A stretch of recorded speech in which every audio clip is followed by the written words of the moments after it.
میرے نبی نے فرمایا کہ جب لوگ جنت میں جا رہے ہوں گے، اویس بھی جا رہا ہوگا، دروازے کے قریب اللہ فرمائیں گے باقی سب کو جانے دو، اویس کو روک لو۔ تو وہ اویس پریشان ہو جائیں گے کہ بوئے تے آتے کیوں رکاوٹ بن گئی، دروازے پہ آگے کیا رکاوٹ ہو گئی؟ تو وہ کہیں گے یا اللہ آپ نے مجھے کیوں روکا ہے؟ تو اللہ تعالیٰ فرمائیں گے پیچھے دیکھو۔ پیچھے دیکھیں گے تو جہنم کے لوگ کھڑے ہوں گے، مجرم۔ کہیں گے اویس تو نے مجھے خوش کیا ماں کی خدمت کر۔ کیا کہا؟ ماں کی خدمت کر کے۔ جو بیچاری مائیں ذلیل ہو رہی ہیں، یہاں زیادہ ہوتی ہیں، پاکستان میں کم ہوتی، پر ہوتی وہاں بھی ہیں۔ اسی سفر میں کتنی ماؤں کے اتنے پرچے آئے کہ میرا بیٹا شراب پیتا ہے اور پھر مجھے گالیاں نکالتا ہے۔ بھر گئے میری جیبیں پرچوں سے، کیونکہ مستورات بھی بیان میں آتی تھی، تو ہر بیان میں کوئی نہ کوئی پرچہ آیا کہ میرا بچہ مجھے گالیاں نکالتا ہے، شراب پیتا ہے، زنا کرتا ہے، پھر مجھے گالیاں نکالتا ہے۔ تو یہاں زیادہ ذلیل ہیں، ہمارے ہاں بھی کوئی کم ذلیل نہیں ہے۔ کوئی قسمت والی ماں ہے جس کو فرما بردار اولاد ملتی ہے، تو اللہ فرمائیں گے اویس تو نے مجھے بہت خوش کیا ماں کی خدمت۔ دیکھیے جہنم کے لوگ کھڑے ہیں تو انگلی کا اشارہ کرتا جا، اللہ جدھر جدھر تیری انگلی کا اشارہ ہوگا ادھر ادھر لوگوں کو جہنم سے نکال کے جنت میں ڈال دوں۔ آج میں تیری طفیل لاکھوں آدمیوں کو جنت میں پہنچاؤں گا۔ عدد ربیہ و مدر، لاکھوں کا لفظ نہیں آتا، ربیہ و مدر عرب کے دو قبیلے اپنی تعداد میں سب سے زیادہ تھے۔ تو اللہ تعالیٰ کہیں گے اویس آج تیری طفیل جتنا ربیہ اور مدر دو بڑے قبیلوں کے لوگ ہیں اتنے مجرم آج تیری طفیل جنت میں ڈال دو۔ سبحان اللہ اکبر۔ جب میرے رب نے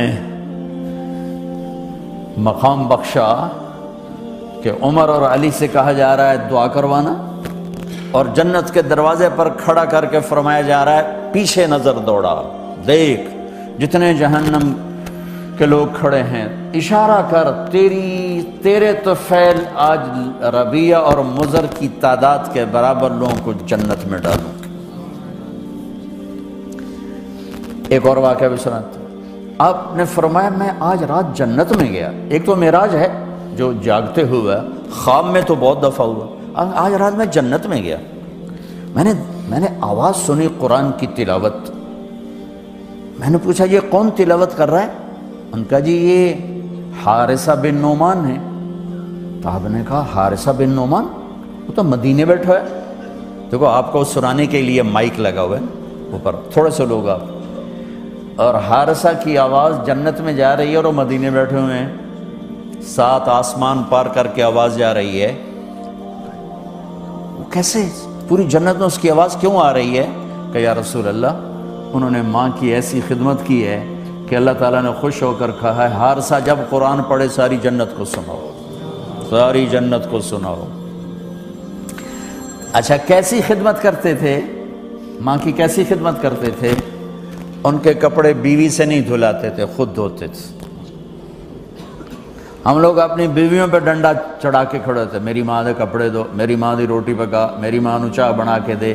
آپ کی بیوی کے ذمے آپ کی ماں کی خدمت نہیں ہے، میرے ذمے میری ماں کی خدمت، میری بیوی کے ذمے میرے باپ کی خدمت نہیں ہے، میری ماں کی خدمت نہیں ہے، میری بہن بھائیوں کی خدمت نہیں ہے۔ لیکن یہ بر صغیر کے معاشرے کا ظلم ہے کہ آنے والی بچی ٹکڑے ٹکڑے ہو جاتی، پس کے رہ جاتی،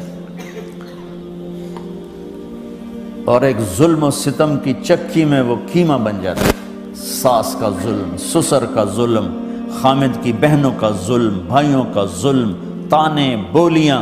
اس بیچاری نے بچے کیا پالنے ہیں، وہ تو روتے روتے زندگی گزار دیتی۔ میرے ذمہ ہے ماں کی خدمت، میری بیوی کے ذمہ نہیں ہے۔ پوچھو مفتیوں سے ماں کے لیے کیا کرتے تھے؟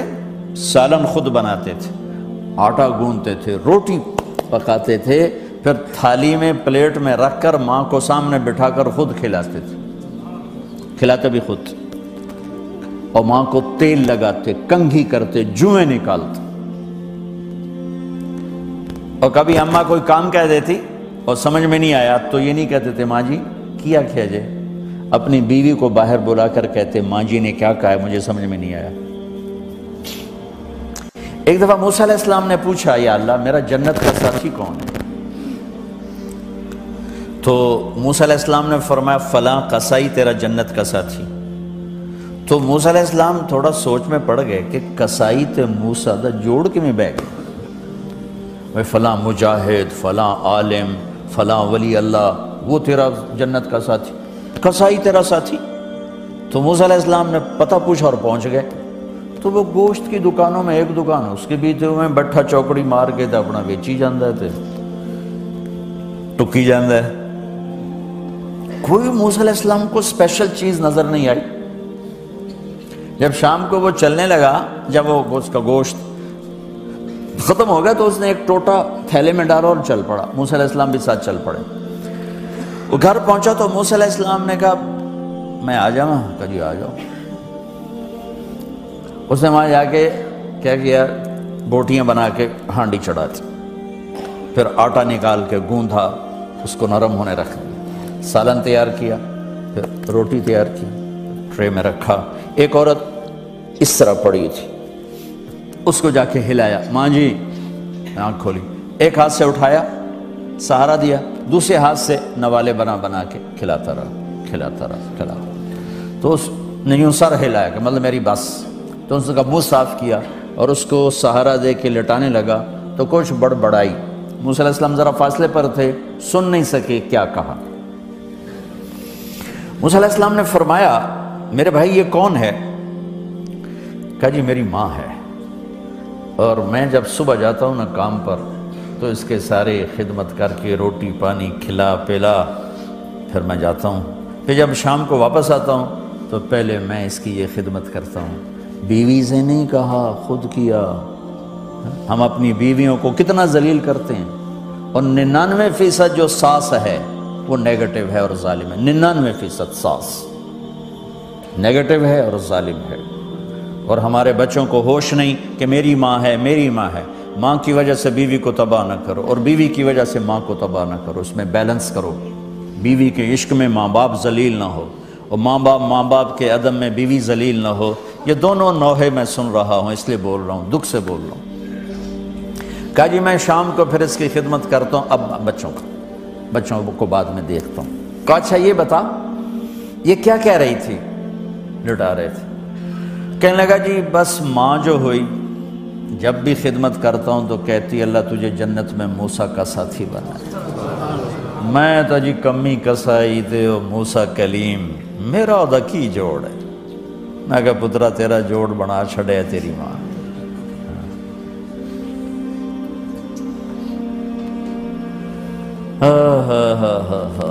ماں باپ زندہ ہیں دعا لو، فوت ہو گئے ان کی قبروں پہ جایا کرو، وہاں بیٹھ کے قرآن پڑھا کرو۔